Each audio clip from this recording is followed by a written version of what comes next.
This is Rob Chappell.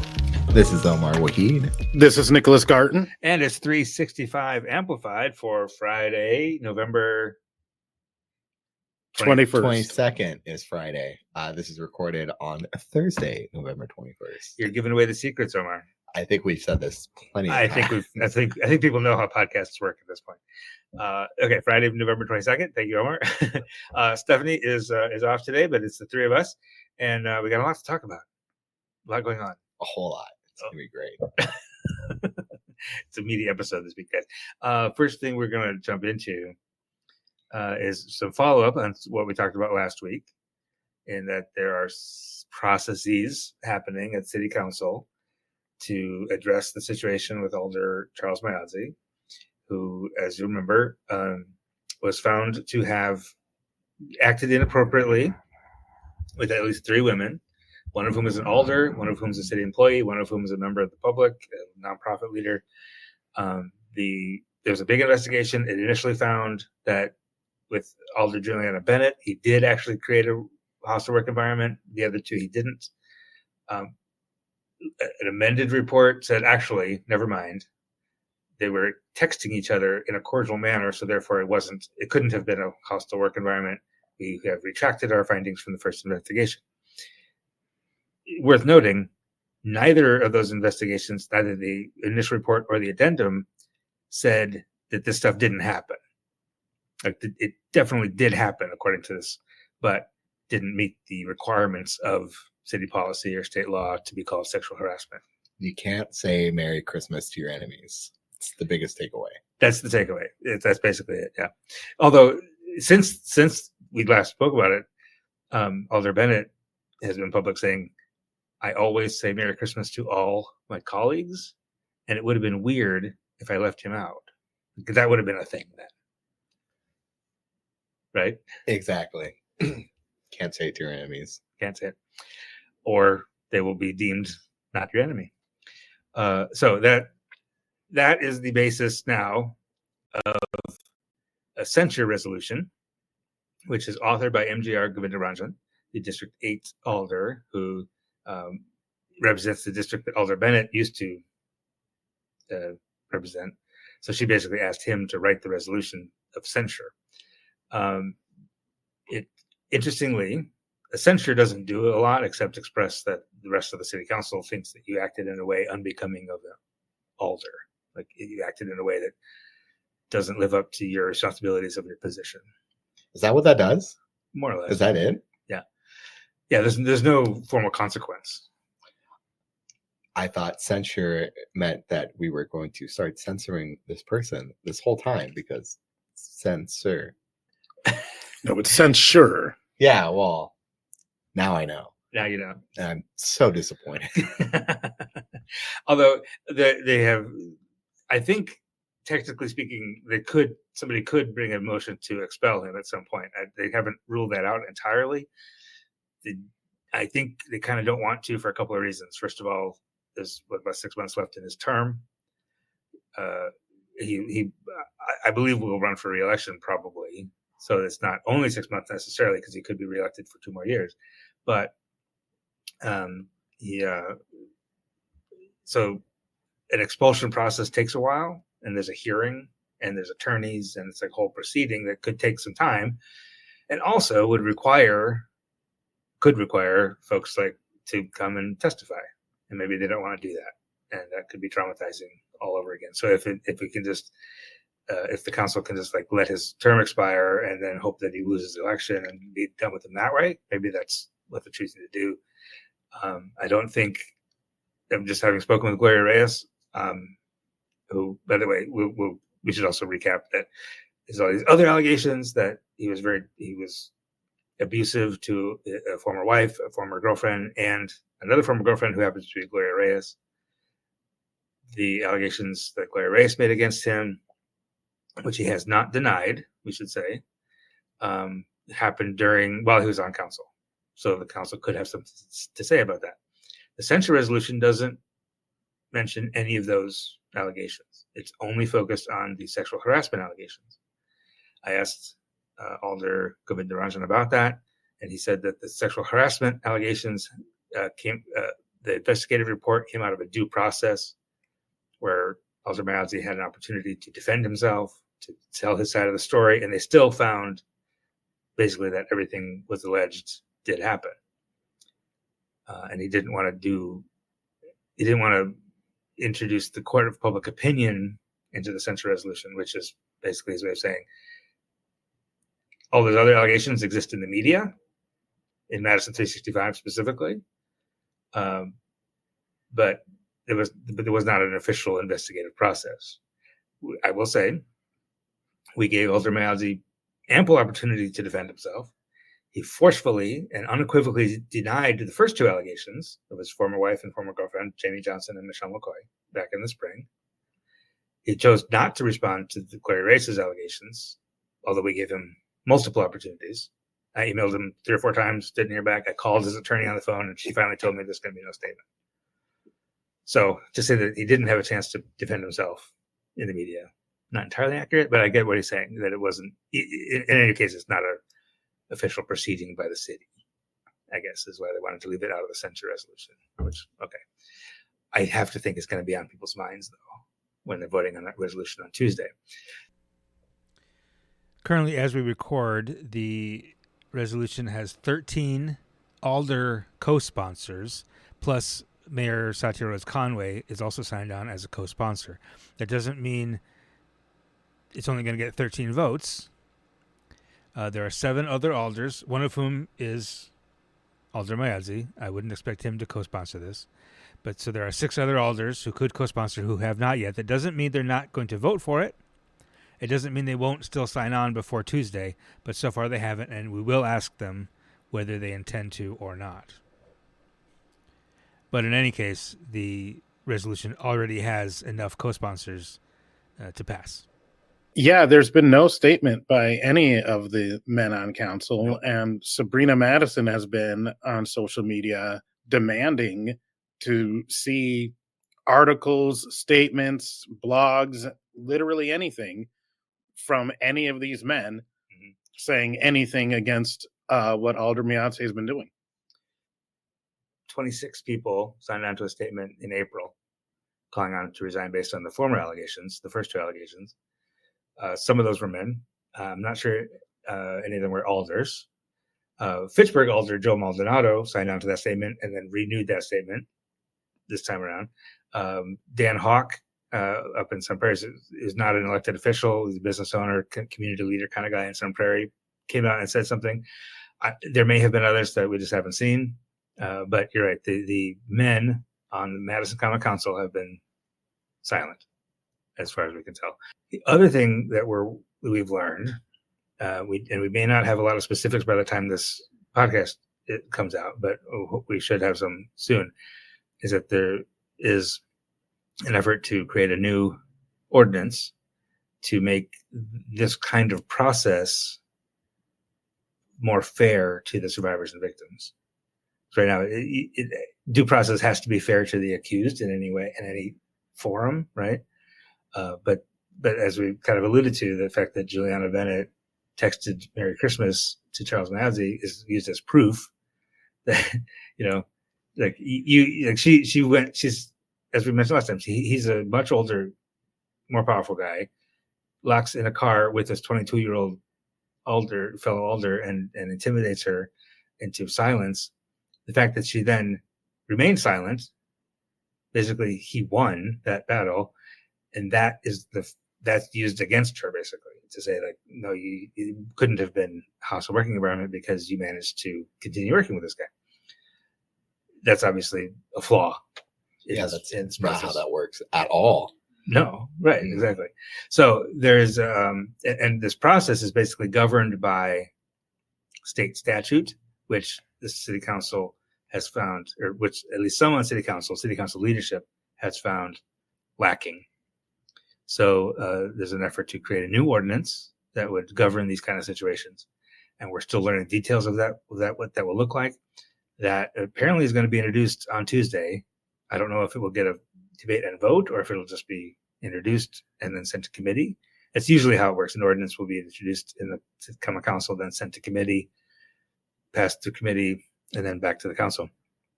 So that might be a little bit longer process. The censure resolution will get a vote on Tuesday. So, and we will continue to follow and get more information. One other thing I'll mention is in my reporting on the censure resolution, I reached out to the Madison Professional Police Association, who endorsed Alder Myadze twice now, and asked, considering that Gloria Reyes is a former member of the Madison Professional Police Association, were they rethinking their endorsement at all? And their statement was basically, we're really troubled by these allegations, which is information that was not available during the campaign. We trust that there will be a full investigation and due process will be followed. I don't think there's going to be a full investigation. Oh no, probably not. Because I just don't. I don't think the city is going to investigate these allegations from Gloria Reyes, especially. I just don't think it's going to happen. Also, you should note that the allegations made by his former wife, Jamie Johnson, resulted in a conviction and a guilty plea, all of which is available in court records. It's old, it's 2002, but to say that there was no information available is just inaccurate. So we'll see what happens. As we mentioned, Carmela Glenn has filed to run against Alder Myadze. I think there might be one other person who's announced, but nobody can file yet, so none of it's official. But we'll see what happens in that campaign and and I'll be sitting in on the meeting Tuesday, and we'll see what is said and what happens. All right, we're going to turn the page quickly to buses. Buses and other things that we like to cover frequently. Yeah, Omar Waheed, our senior bus correspondent. Absolutely. I love Metro Transit, specifically for the bad things that they do. What bad things have they done recently, Omar? This time, and no one is entirely sure why this has started to happen, the buses just sometimes aren't picking up students. It's a capacity issue that is actually relatively new for this semester. Mm-hmm. Students are just sitting at bus stops and the bus will just zip straight on by because there's not enough room. We should mention for folks who aren't in Madison or don't have kids in school, like Madison, like the school district does not have its own fleet of school buses. It does not. There's a new contract, but that is for students that are not in high school. In high school, they are partnered with Metro Transit to provide bus passes for high school students to actually reach the school. Except for some of them aren't. Since September until now, roughly 10 to 15 times, the buses have just zipped past students. These are Madison West students, right?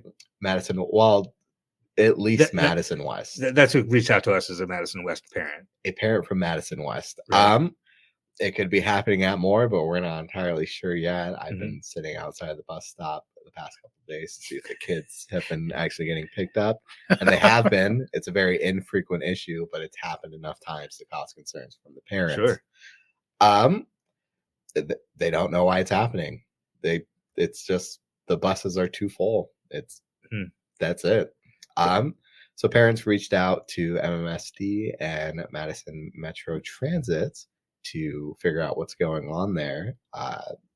They lobbied some ideas for solutions to this, like the bus circle back around and pick up students in a second wave, but the students would still probably be significantly late, so it was not a realistic solution. They had a meeting this Monday, which I tried to go to. I would like to throw out there. They did not let me go to. It was closed for whatever reason that I disagree with, but that's my own soapbox. And they met and they came together to find solutions. Their solution is having a supervisor sit outside of select stops to manage bus load size, which... How does that work? That's what I'm saying. If the buses are full, the buses are full, but the rationale is that it could possibly be front loaded and a supervisor could see further back into it and push students in. But the parents have said that the buses were so full that they were standing past the little safety boundaries. No, geez. Anyway, so I don't know how that's going to work. Now, is there any sense that because this is new this year, it sounds like, And you say it's infrequent, but like 10 to 15 times in the first 2 months of school, that's like a lot. That's like that once a is week or so. basically. A handful of kids are not getting to school on time because then they can't get on the bus.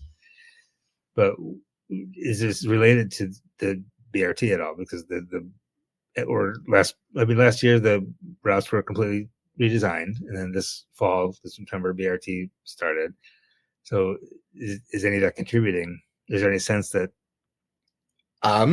Metro Transit said to one parent, BRT has caused issues with all routes, and it's just backed up. It's like a sort of a domino effect or something? Like, I guess BRT was supposed to make everything bigger and reduce capacity size because of how often they're going to stops and how quickly they're going through everywhere. But clearly that's not the case. But these stops that are getting missed are not on BRT routes. It is route 637 and 638. Okay. Which not BRT routes per se, but the kids are missing school. Yeah. Open up the schools, as they say. It's not clear entirely why, and it's not clear whether this is isolated to those stops or those routes. Right? But we're working on that. They are working on a solution.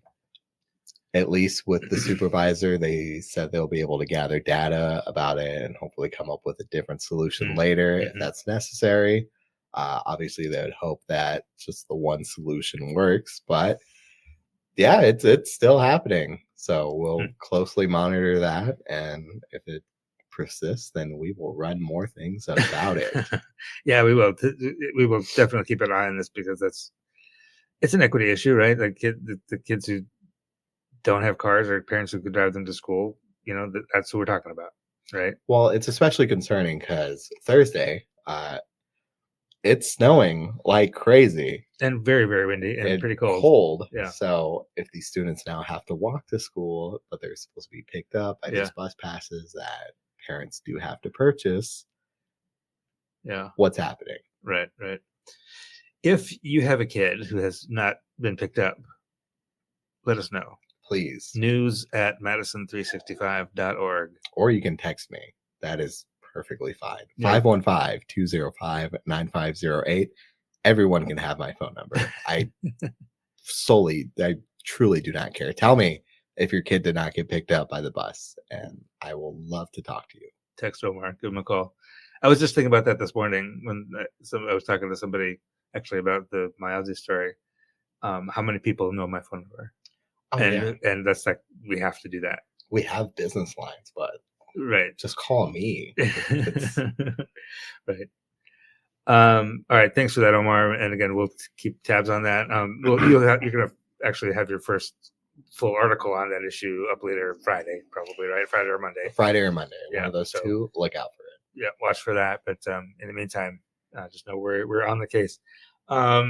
Nicholas, we're going to turn to you now, and we're going to move north and east, and we're going to talk about Sun Prairie. Yes, where Renee Coleman resigned as the principal of Sun Prairie East. She said that it was a forced resignation. Okay. She was initially removed as principal, but was still employed by the district. Is that right? And then now she resigned fully from the district? She did. And there were two different investigations that she was talking about, having gone through, both of which were sort of he said, she said incidents. I think one involving, maybe some banter and questionable commentary from her and other people in a press box at a summer event that someone must have complained about. But we don't know what was said exactly. We know a couple things that were said, but I don't think they bear repeating here without talking to Renee. But the second investigation was another faculty member said that they were misgendered by Principal Coleman. I think they were saying that it was more than once or that it was twice. But she said it was completely unintentional. And she did not know sort of how to address that person's pronoun Mhm. the first time or two. I got to tell you, from my perspective, reporting this story, as a Black woman in a position of power, dealing with, all of the people who sort of are speaking against her. I think there's 4 white men in particular who are sort of, um, whose word is being taken over hers. I think that it's really problematic that all of us who are people of color who have been in a business setting or workplace have seen the banter, have seen the locker room talk, have seen all of these things from corporate white America or Mhm. boardroom white America or just editorial white America. And to be like, we're forcing your resignation over one thing seems very odd and unfair. She called it a double standard. And I think that's kind of key, right? That Sun Prairie, we've talked about Sun Prairie a lot. Oh yeah. There have been, going back to a blackface incident like 5 years ago, to on the first day of Black History Month in 2021, 6th graders were asked, we're given a scenario like a slave is misbehaving. How would you punish this slave? Was basically the question, which caused 3 teachers to be allowed to resign quietly. And then earlier this year, we were talking about this really problematic curriculum regarding Native American people and Native American history. So there's a history here, right? And you have a Black woman in that position. Throughout all this stuff, especially with regards to the February 2021 incident with the how would you punish the slave thing, they actually hired somebody to develop a restorative practice. Did Renee Coleman get opportunity for any sort of restorative justice in any of this? no, she did not. So whatever that restorative process is did not apply in this case for whatever reason. And that's what you talk about double standard, right? The idea of, I think the impression, at least, is that a white person in the same situation would have gotten a chance. White people in the same situation have gotten chances, Right, in that district, as you pointed out, yeah, fairly repeatedly. yeah. But this actually affected the school board, right? Yeah, so Alwyn Foster, who was on the school board, resigned in solidarity with Renee, said that he just couldn't take it anymore, fighting this uphill battle against the school district. He and Taryn Peterson, who actually ran against him for that school board seat, both said that any faculty member of color who's developing strong relationships with Black and brown students is seemingly finding their way to the door in the Sun Prairie area school district and are not being supported. So what happens now? Is there a special election or something for that seat? Do you know? That I'm not sure. I'll have to ask Alwyn that. Yeah, I'm sure I'm sure we could look it up. There's probably a process, and their elections will be coming up in the spring anyway. So maybe they'll just wait till the elections are already going to happen. Yeah, and we've heard from a couple of other parents who might want to talk. So I think you guys just working on some follow up. Yep, I'm going to work on a follow up story, talk to some parents, and maybe another faculty member or 2. Okay, all right. Yeah, there's a lot up there, and it's easy to report on a single incident and like make it, oh, look at this thing that happened and it's all salacious and everything, and everybody gets mad about it, and then it kind of fades away. But there's clearly a pattern in that school district. It's like every year there's like 2 incidents a year, which doesn't feel like a lot, but like when you're in it, But that's too many. yeah, Especially over and over and over again. right, and especially when you make a commitment and you hire a diversity director and you install restorative practice and nothing changes. it's a problem. So we're going to keep on that as well. One last thing to mention before we go to break. Dave Dahmer is going to have on Monday for us a remembrance and sort of an obituary of Pastor Richard Jones Sr., who was a longtime community leader, beloved figure. He was the pastor at Mount Zion Baptist Church for a long time. His son, Richard Jones Jr., now runs Vera Court Neighborhood Center and is a good friend of Madison 365. And Richard Jones Sr. passed away rather unexpectedly earlier in the week. And so Dave has been talking to lots of folks in the community about him and about his legacy here in Madison. So we'll have that Monday. It sounds like funeral and remembrance services and stuff are going to happen next weekend. And we will be on top of that as well.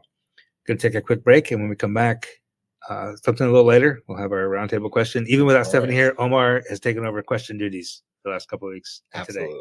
All right.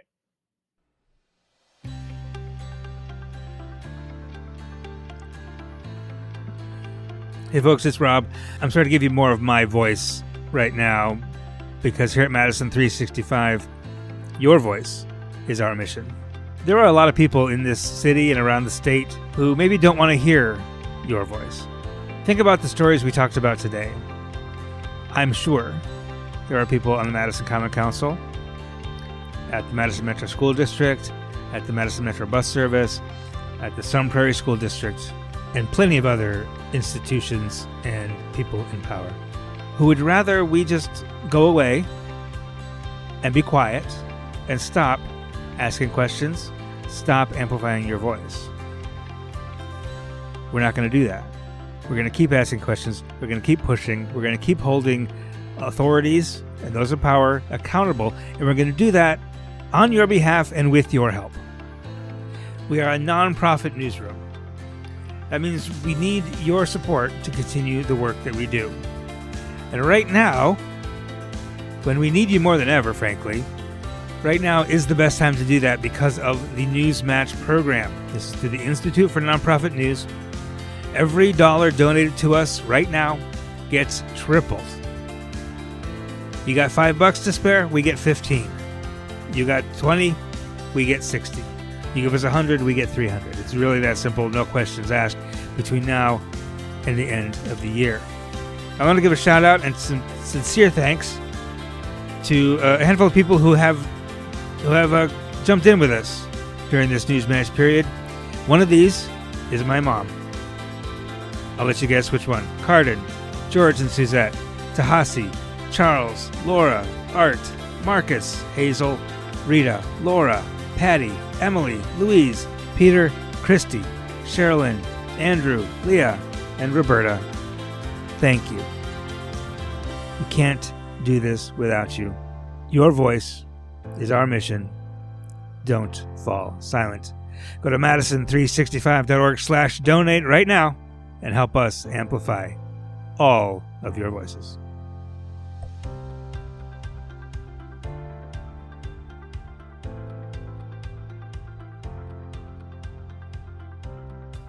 And we're back, and we're going to ask a very important question, and we're going to answer it. What do you got, Omar? A very, very important question. Yeah. Think back to when you were 13 or 14.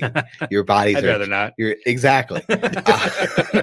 Your bodies are changing. And suddenly you become so self-conscious about so many things. My oldest niece, who's 13, is going through puberty. And she has become oddly self-conscious about her hair. She is half Latina. She has shiny and naturally oily hair, which she doesn't realize is great.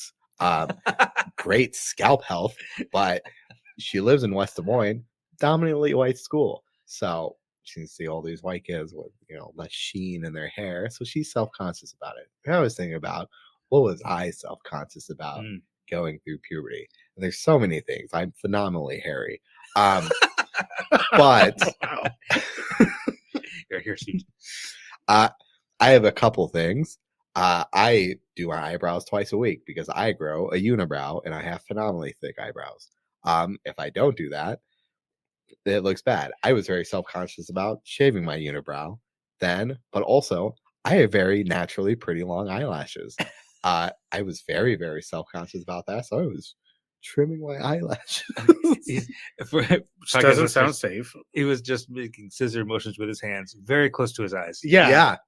The things you do. Yeah, right. But let's give it out to the rest of the table. What were those things you're self-conscious about? Well, there's famous unibrows. I mean, Anthony Davis of the Lakers, he has a unibrow and he's doing pretty good. I'm no Anthony Davis and I'm 5'6". Wow. And you can't tell that's a 13-year-old Omar. I can't dunk, so if you're dunk, you get some leeway on the unibrow. exactly. You want to go, Nick, or you want me to go? Sure. I mean, I was always self-conscious about sort of what I was wearing, and I was always chubby as a kid, even though I played sports. So I always thought that I was like twice the size I actually was. So. Oh no, that's rough. I think my self-consciousness was also hair related. I'm short. Okay, I'm short. I'm like 5'4" probably. For folks who don't know, and I came back to school after the summer of 8th grade, or going into 8th grade. I was like 13, and somebody said to me, "You're normal size." Like I had grown enough over that summer to catch up to the other kids. And then the rest of them kept growing and I did not. So like for one glorious month, I was normal size. I was like a normal size 8th grader and I'm still the height of a normal size 8th grader. Omar's trying really hard not to laugh. You can laugh, Omar. It's okay. No, because I'm thinking about me because I was the tallest in my elementary school and then I stopped growing. So everyone just kept getting taller. You and I are in the same place. But I was always short. So I was never really self-conscious about that. What I was a little bit self-conscious about was my white man afro. Like, you guys have only ever seen me with a shaved head. Steph has showed us a few pictures. I'm sure she has. But yeah, I was like a heavy metal kid, so I wanted long hair that I could like throw around at like a metal concert, and it just never worked. So like I actually did try to grow the back of my hair out, and I ended up with the weirdest afro mullet. Like it was just terrible. Oh, a curly hair afro mullet. Yes. Yes. It was really gross. So finally, by like junior year, I was like, you know what? I'm just going to shave my head. I'm going to be bald the rest of my life. And I have been since then. The mullet's back. That's such an early age to decide that.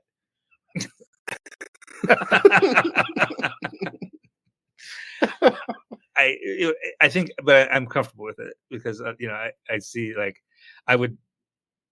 And now that I'm like older and like kind of balding, I'm Art Garfunkel, basically, like big afro only on the back of my head, which I would be even more self-conscious about that as a 50-year-old man. I would have been at 13. I mean, I've been contemplating growing my hair out again. So how long do you have like luscious? I had the longest my hair was slightly past my shoulders. That was 20 to 26. So. And you're now 27. I turned 28 this coming Monday, which is horrible. Happy birthday to you. Thank you. Let's celebrate the day all my problems started. Very excited for it. I could see your long hair. I think that'd be cool. I have pictures of it. I'll never show anyone. Okay. Well, we will not post those in the show notes. That's all we have for you, folks. Really appreciate you being with us. Thanks, Nick. Thanks, Omar. Everybody, have a great weekend.